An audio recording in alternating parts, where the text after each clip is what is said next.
ಹುಲ್ಲಿನಗರಿಕೆ ಹಾಸಲು ಸಾಕು ಒಲಿಯುವ ಈ ದೈವ. ಹೂವಲಿ ಪೂಜಿಸಿ ವರಗಳ ಕೊಡುವ ಗಣಪತಿ ಮಹಾನುಭಾವ. ಗಣಪತಿ ಮಹಾನುಭಾವ. ಫಲಪುಷ್ಪಗಳ ಬೇಡದ ಇವನಿಗೆ ಬೇಲದ ಹಣ್ಣೆ ಸಾಕು.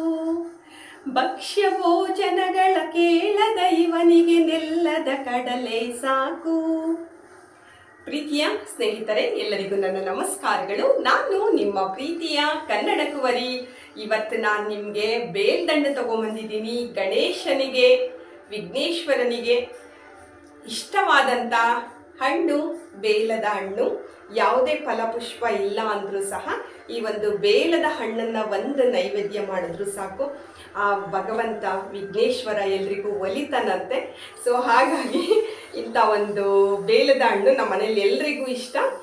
ಅದರಲ್ಲೂ ನಮ್ಮ ದೊಡ್ಡ ಮಗ ತ್ರಿಜಲ್ಗೆ ಈ ಹಣ್ಣು ಅಂದರೆ ತುಂಬ ಇಷ್ಟ. ಮೊನ್ನೆ ಊರಿಗೆ ಹೋಗಿದ್ವಿ, ಒಂದೇ ಒಂದು ಬೇಲ್ದಣ್ಣು ಸಿಕ್ಕಿತ್ತು. ಬೇಸಿಗೆ ಅಲ್ವಾ, ಇದ್ರದ್ದೊಂದು ಜ್ಯೂಸ್ ಮಾಡೋಣ. ಈಗ ನೋಡೋಣ ಹೆಂಗೆ ಮಾಡೋದು ಅಂತ, ಬನ್ನಿ. ಇದು ಬೇಲ್ದಣ್ಣಿದೆ. ಫಸ್ಟು ಒಡ್ಕೊಳ್ಳೋಣ ಇದನ್ನು. ನೋಡಿ, ಹೊಡೆದಿದ್ದೀನಿ. ಹೊಡೋಣ ಇದನ್ನು ನೀಟಾಗಿ.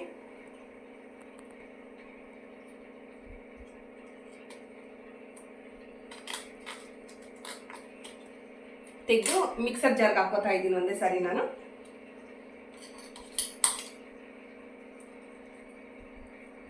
ನೋಡಿ,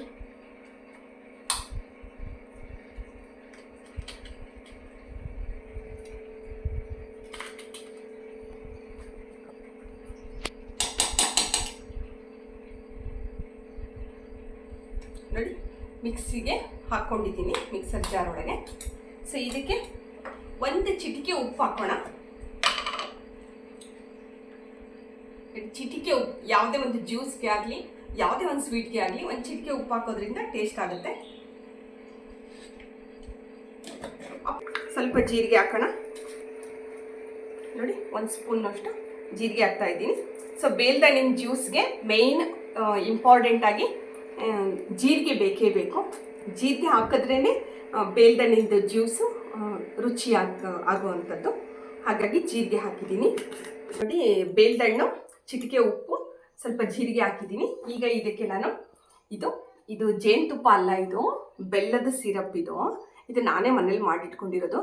ಏನಾದರೂ ಸ್ವೀಟ್ ಮಾಡಬೇಕಾದ್ರೆ, ಯಾವಾಗಾದ್ರೂ ಕಾಫಿ ಟೀ ಮಾಡಬೇಕಾದಂಥ ಸಂದರ್ಭದಲ್ಲಿ ಬೆಲ್ಲ ಹಾಕಿದ್ರೆ ಚೆನ್ನಾಗಾಗುತ್ತಲ್ಲ, ಟೇಸ್ಟ್. ಚೆನ್ನಾಗಿ ಕುಟ್ಟಿ ನೀರು ಹಾಕ್ಬಿಟ್ಟು ಸಿಮ್ಮಲ್ಲಿಟ್ಟು ಒಂದೆರಡು ಕುದಿ ಕುದಿಸಿರೋದು. ಬೆಲ್ಲ ಪಾಕ ಏನು ಬಂದಿಲ್ಲ, ಬಟ್ ಕುದ್ದಿರೋದ್ರಿಂದ ಈ ಥರ ಕಾಣಿಸ್ತಾ ಇದೆ. ಬೆಲ್ಲ ಈಗ ಕುಟ್ಕೊಳ್ಳೋದಿನ್ನೇನು, ಇದು ರೆಡಿ ಇತ್ತಲ್ವ, ನಾನು ಇದನ್ನೇ ತೊಗೋತಾ ಇದ್ದೀನಿ. ನೀವು ಇದಕ್ಕೆ ಬೆಲ್ಲನೂ ಹಾಕ್ತಾನೆ ಜಸ್ಟ್ ಕುಟ್ಬಿಟ್ಟು ಹಾಕ್ಕೋಬೋದು ಫ್ರೆಶ್ ಆಗಿ. ನಾನಿದು ಬೆಲ್ಲದ ಸಿರಪ್ಪೇ ಹಾಕ್ತಾ ಇದ್ದೀನಿ ನಾನು. ನೋಡಿ, ಬೆಲ್ಲದ ಸಿರಪ್ಪು ರುಚಿಗೆ ಎಷ್ಟು ಬೇಕೋ ಅಷ್ಟು ಹಾಕೋಬೇಕು. ಸ್ವಲ್ಪ ಇದು ಬೇಲ್ದಣ್ಣಿಂದು ಜ್ಯೂಸ್ಗೆ ಬೆಲ್ಲ ಸ್ವಲ್ಪ ಸ್ವೀಟ್ ಜಾಸ್ತಿ ಬೇಕಾಗುತ್ತೆ. ಸೊ ಹಂಗಾಗಿ ನಾನು ಒಂದು 4 ಸ್ಪೂನ್ ಹಾಕ್ಕೋತೀನಿ. ಇದು ಒಂದೊಂದು ಸಾರಿ ಬೇಲ್ದಣ್ಣು ಹುಳಿ ಕೂಡ ಇರುತ್ತೆ ಕೆಲವೊಂದು ಬೇಲ್ದಣ್ಣು. ಸೊ ಅಂಥ ಸಂದರ್ಭದಲ್ಲಿ ಸ್ವೀಟ್ ಜಾಸ್ತಿ ಕೇಳುತ್ತೆ. ಜೊತೆಗೆ ಜ್ಯೂಸ್ ಎಲ್ಲ ಸ್ವಲ್ಪ ಸ್ವೀಟ್ ಜಾಸ್ತಿ ಇದ್ದಾಗಿ ಚೆನ್ನಾಗಿರುತ್ತೆ. ಈಗ ಸದ್ಯಕ್ಕೆ ಇಷ್ಟ ಹಾಕಿದ್ದೀನಿ ನಾನು, ಬೇಕಂದರೆ ನಂತರ ಹಾಕ್ಕೊಳ್ಳೋಣ. ಈಗ ಇಷ್ಟನ್ನು ಮಿಕ್ಸಿ ಮಾಡ್ಕೊಳ್ಳೋಣ. ಸ್ವಲ್ಪ ನೀರು ಹಾಕಬೇಕು. ನಾನು ಇದನ್ನು ಪೇಸ್ಟ್ ಥರ ಮಾಡ್ಕೊತೀನಿ ಫಸ್ಟ್.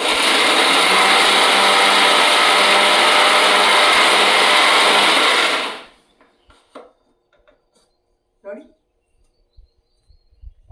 ಸೊ ಈಗ ಇದು ಪೇಸ್ಟ್ ಆಗಿದೆ. ಇದನ್ನು ಬೇಕಾದರೆ ನೀವು ಎತ್ತಿಟ್ಕೊಂಡು ನೀವು ಯಾವಾಗ ಬೇಕೋ ಆವಾಗ ಒಂದು 15 ದಿನ, ಒಂದು ವಾರದವರೆಗೂ ಇಟ್ಕೋಬೋದು. ಬೇಕಂದಾಗ ಜ್ಯೂಸ್ ಮಾಡ್ಕೊಂಡು ಕುಡಿಬೋದು. ಹಾಗೆ ತಿನ್ನೋದಕ್ಕೂ ಟೇಸ್ಟ್ ಇರುತ್ತೆ, ರುಚಿಯಾಗಿರುತ್ತೆ. ಸೊ ನಾನೀಗ ಒಂದೇ ಅಷ್ಟೇ ಇದ್ದಿದ್ದರಿಂದ ಇದನ್ನು ಎತ್ತಿಡೋದಕ್ಕೇನು ಹೋಗೋದಿಲ್ಲ, ಜ್ಯೂಸ್ ಮಾಡ್ಕೊತಿದ್ದೀನಿ ಅಷ್ಟೇ, ಈಗಷ್ಟೇ. ಹಾಗಾಗಿ ಸ್ವಲ್ಪ ನೀರು ಹಾಕ್ಕೊತೀನಿ ಇವಾಗ.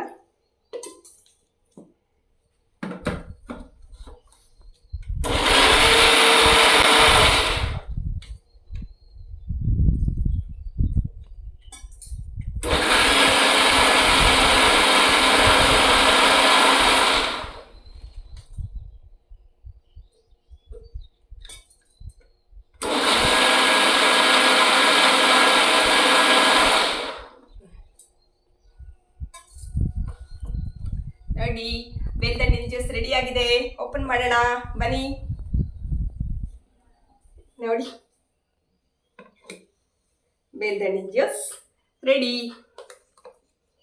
ಸೊ ಈಗ ಇದಕ್ಕೆ ಈ ಕನ್ಸಿಸ್ಟೆನ್ಸಿಗೆ ನಮಗಿನ್ನೂ ಸ್ವಲ್ಪ ನೀರು ಬೇಕನ್ಸುತ್ತೆ. ಇನ್ನು ಸ್ವಲ್ಪ ನೀರು ಹಾಕ್ಕೊಂಡು ಬೇಕಂದರೆ